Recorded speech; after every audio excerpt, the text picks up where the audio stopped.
Assalamualaikum warahmatullahi wabarakatuh. Sebelumnya, mohon izin memperkenalkan diri.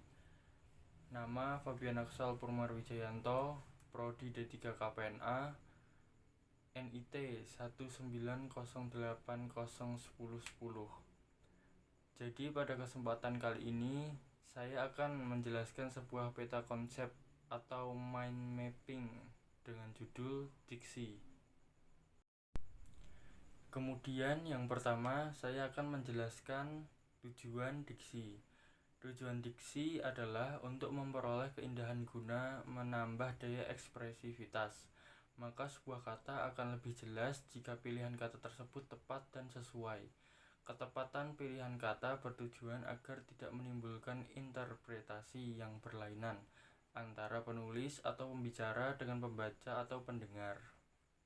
Sedangkan kesesuaian kata bertujuan agar tidak merusak suasana.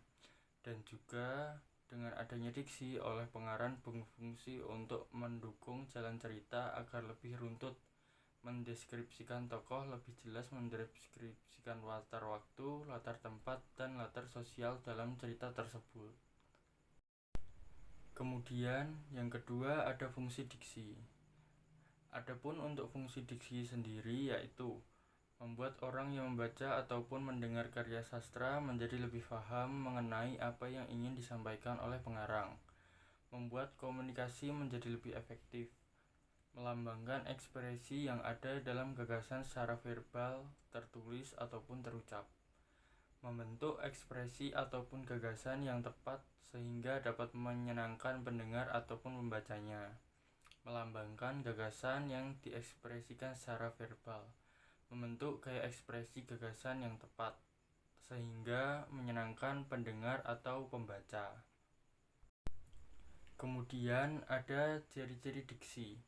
Adapun ciri-ciri diksi yaitu tepat dalam pemilihan kata untuk mengungkapkan gagasan atau hal yang diamanatkan, dapat digunakan untuk membedakan secara tepat nuansa makna dan bentuk yang sesuai dengan gagasan dan situasi serta nilai rasa pembaca, menggunakan pembendaharaan kata yang dimiliki masyarakat bahasanya dan dapat menggerakkan dan memperdayakan kekayaan tersebut menjadi jaring yang jelas. Selanjutnya ada jenis diksi. Menurut Cair, makna kata dapat dibedakan menjadi 4. Yang pertama, makna denotasi dan makna konotasi. Makna denotasi ialah makna yang sesungguhnya dari kata tersebut, sedangkan makna konotasi ialah makna yang bukan makna sesungguhnya dari makna kata itu sendiri. Contoh, ibu membuatkanku kopi yang sangat nikmat pagi ini. Denotasi kata kopi menunjukkan makna sebenarnya. Kulit Budi terlihat seperti kopi. Konotasi negatif kata kopi menunjukkan makna yang tidak sebenarnya dan berupa sindiran. Yang kedua, gramatikal ialah makna kata yang terjadi karena terdapat imbuhan contoh, pelukis, lukisan, dilukis, pelukis, diletakkan pada frase klausa atau diberi intonasi. Contoh, pelukis itu merupakan orang yang sangat terkenal. Yang ketiga, makna referensial dan non-referensial. Makna referensial ialah makna kata yang menunjukkan suatu, misalnya kantor bupati terletak di Jalan Jenderal Sudirman. Kata jalan menunjukkan kepada suatu tempat, sedangkan makna non-referensial ialah makna kebalikan dari referensial. Contoh, aku baru saja pulang dari kantor bupati akan tetapi aku lupa alamatnya. Kata tapi mengacu pada kata non-referensional. Yang keempat, makna konseptual dan asosiatif. Makna konseptual ialah makna kata yang mendeskripsikan kata itu sendiri. Contoh, minggu ini aku dan keluarga akan berlibur ke puncak. Kata puncak mendeskripsikan daerah dataran tinggi. Sedangkan makna asosiatif ialah makna kata yang menunjukkan hubungan terkait dengan makna kata tersebut. Contoh, hati orang itu sangatlah putih.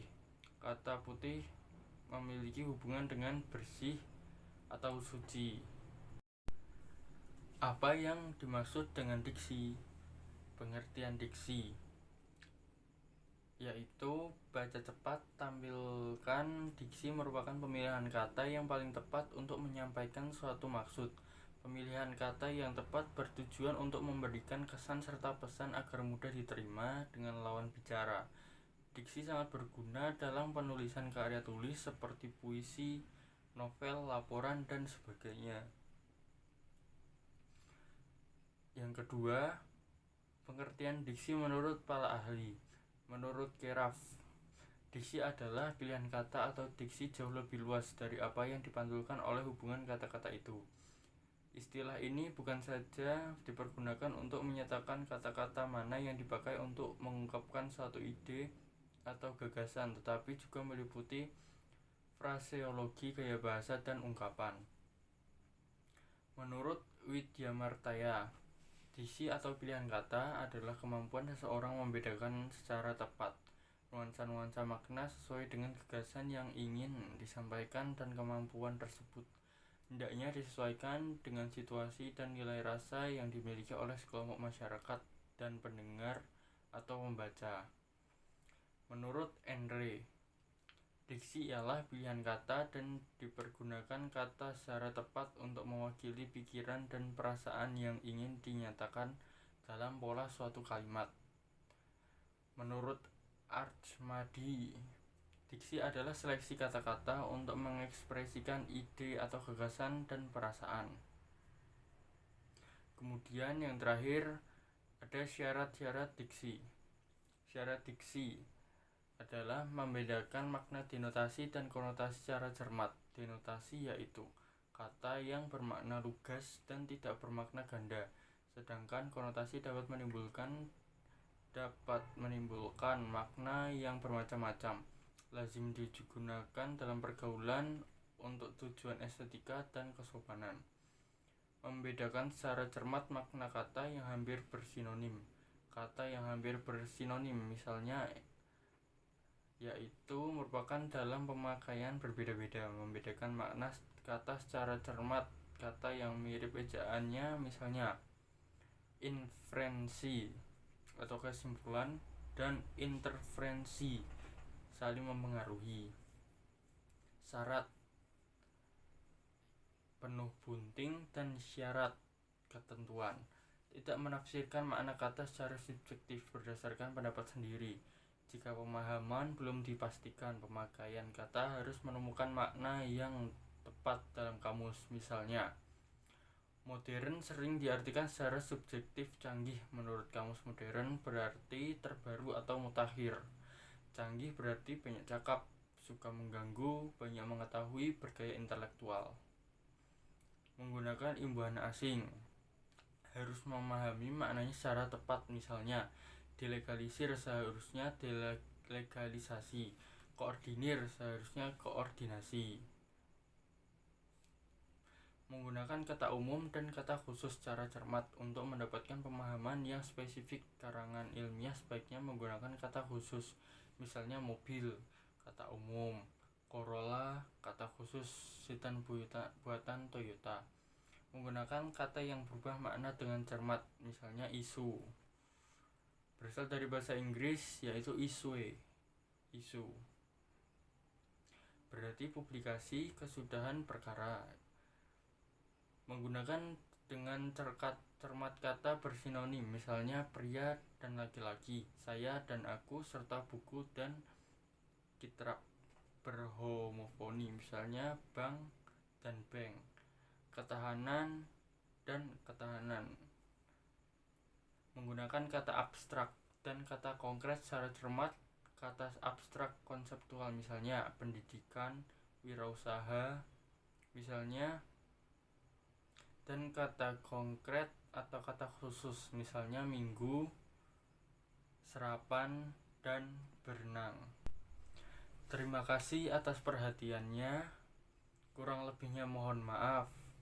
Demikian akhir dari presentasi saya. Semoga bermanfaat untuk kita semua. Wassalamualaikum warahmatullahi wabarakatuh.